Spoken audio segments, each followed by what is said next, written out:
Hi, and welcome to today's conversation on the hues of leadership. Okay, so what do we mean by the hues of leadership? Leanna, you've been talking about the different types of leaders that we encounter. And we look at this from a range from a leader who maybe is very humble, sort of the HU is humility, right? On one end of the range. On the other end of the range is a leader with a lot of hubris, right? And what are the implications of a leader who shows up with a lot of hubris and a leader who shows up with a lot of humility and everywhere in between? Right. So as you think about the hues of leadership, right? He likes to do this. I do. You do. Right.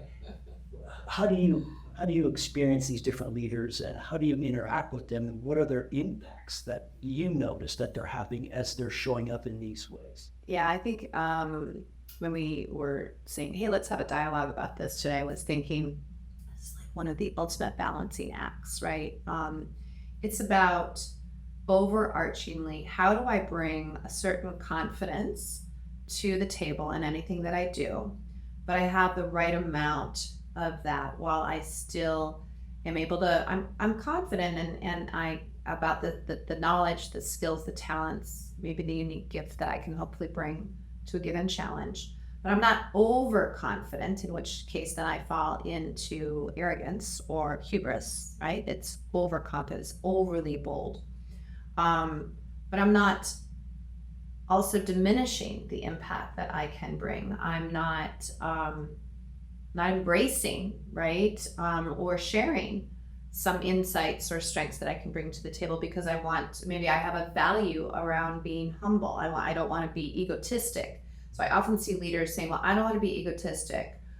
I just, I value humility, which is beautiful and important. But if you're just as you can be overly confident and turn into arrogant and have hubris, which I think leads to, I've never seen a leader who's full of hubris be totally effective. They think they're more effective than they actually are. 360-degree feedback will show. But the overly humble leaders equally are less effective, but they might even judge themselves as even less effective because they don't have that confidence. And if you're overly humble, you actually get passed over for opportunities because you're not embracing and owning the strengths that you have. So there's this real, you'd call it a range, right? But it's also a balancing act, right? And there's times also when we may, as leaders, need to dial up the confidence that we demonstrate to show that we're going to take a bold new direction.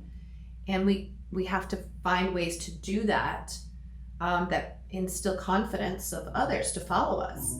On the other hand, there's times when we need to demonstrate humility and say, I don't have all the answers. We're facing into something we've never faced into before. I have some skill and ability that I can bring to the table, but I really need everyone else's input around this table to collectively figure out where we're going to go. Now, that's an appropriate demonstration of humility that invites in other talents and actually ignites the empowerment of the team. But you can overdo either side. So to me, this is a part of leadership versatility. And humility, I think I see leaders on either end saying, I'm humble and I find any amount of speaking about my talents or my capabilities as like self-promotion, and it's political and I have a distaste for that, it's hubris. They sort of label the other side. And those that are more deeply ingrained in overly confident have felt like I have to be the leader whenever a challenge comes up that says, I got this, don't worry, I got it. I can make the right decision, like I can lead us forward. And it might come from a good place of like, I can handle it.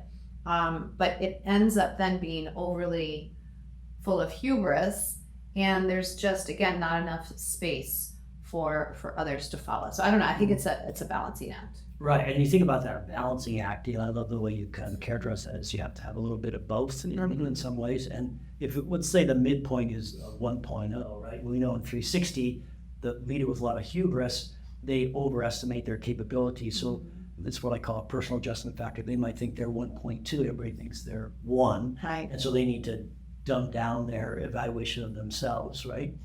But then there's the humble leader who thinks, maybe I'm not as good as I should be or need to be, and yet they could score high on that 360, so they have to give themselves more credit. So multiply by 1.2, maybe they give themselves a 0.8, and they need to jump up there. And this balance is important. And so part of it is like, well, how do you help leaders who are on one end or the other? And I love this fact of context, right? Where something that's challenging, and as a leader, we are all facing times when we don't know the answer. Right. And I think the challenge is for the leader with a lot of hubris is thinking, okay, I need to know the answer. I have to show the answer. I have to show it has confidence. And it's not necessarily so, right? And so this is another part of the humanity, recognizing you're a human being, right? You're in a position of authority, but you don't have to have all the answers. You don't even expect it to have all the answers, but you're expected to make sure that the answers can be found, right? Yeah. And it's not just within you or within your brain. It's this empowerment and this collective with other that you talked about, Leanne. But that's a big mindset shift, and usually the overly leader who's would maybe find themselves more on that range of hubris.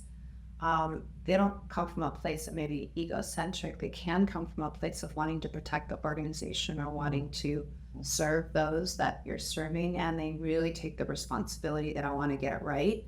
And I'm in this job, I'm shouldering the burden. Like, that's why they paid me the big bucks. Like, I gotta, take that on myself. And it's a little bit, to me, related to that older concept of leader as hero.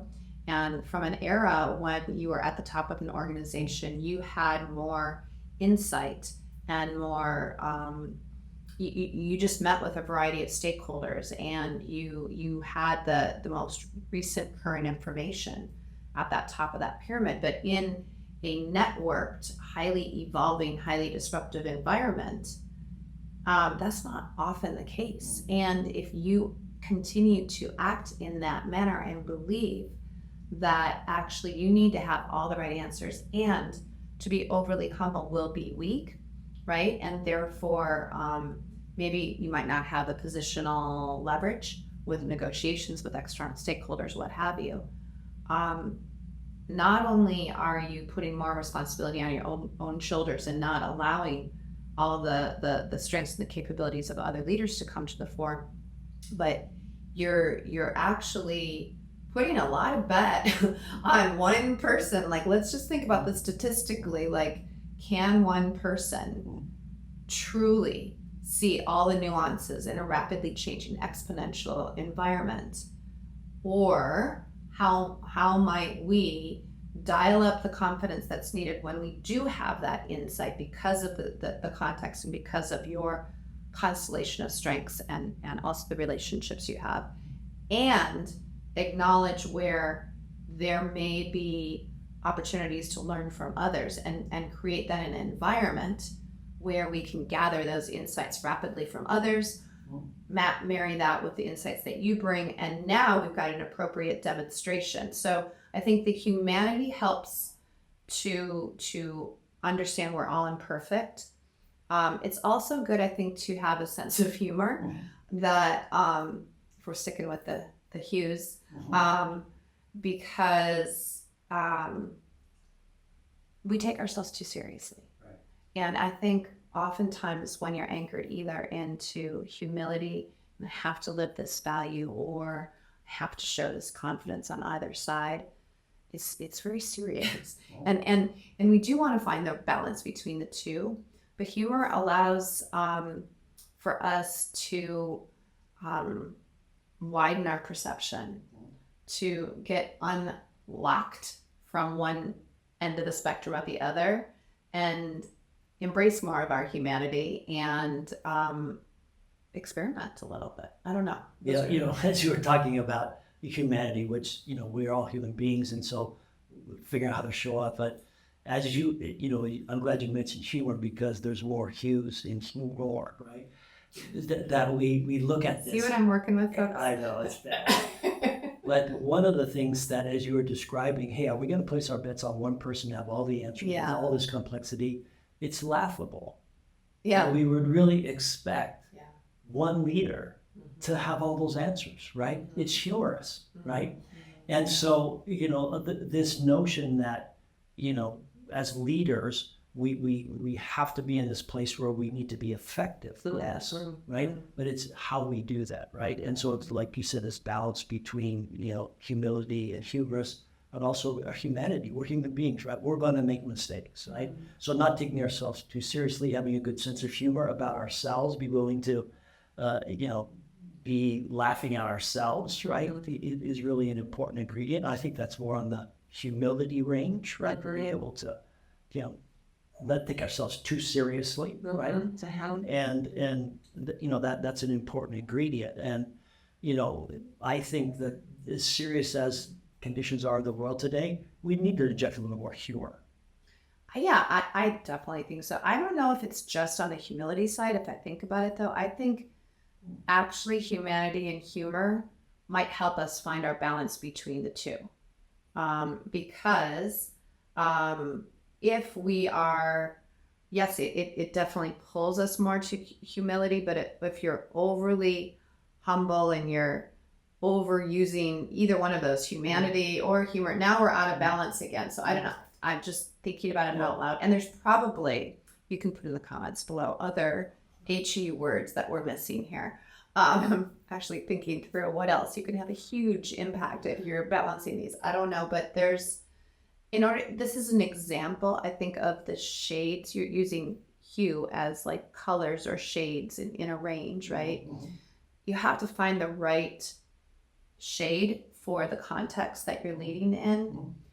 But I think that of this as a paradox, and humility and confidence, maybe. Sorry, I'm breaking out of the HUs, but it's like, how do I again balance the right amount of being humble and bold? Maybe is the other word, being bold, right? And I can do that by embracing my humanity and some humor. Just the thoughts. Yeah, and as in all the work that we do with leaders, we see these ranges show up, which is basic personalities or sort of default ways of behaving, right? And when I think about the leader with a lot of hubris, part of our challenge is bursting their bubble. Yeah. It's saying, look, you're not as good as you think you are. You're good, but you're not as good as you think you are.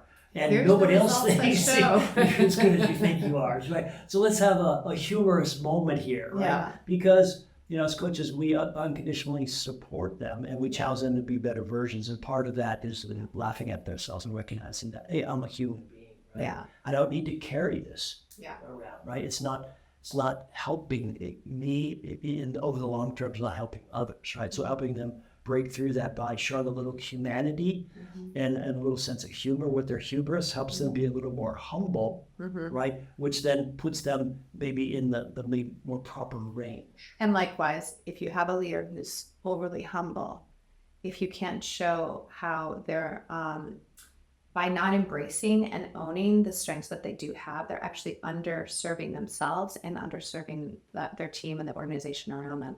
Sometimes it will take a little sense of humor to help them notice that if you're not fully stepping into your potential, you're not only diminishing yourself, but what are the ripple effects, and having some humor as well as demonstrating how they can have a more human, meaningful impact around them helps them own more courage and confidence. So I do think it's a balancing act, and I don't know, I'm hoping this conversation helps you reflect a little bit on where you fall on that scale of confidence overall. Are you owning it? Or is there a little bit, too much hubris sometimes? Are you a little bit humble or overly humble? And how do you adjust, possibly using your own humanity and a little sense of humor to find your right balance?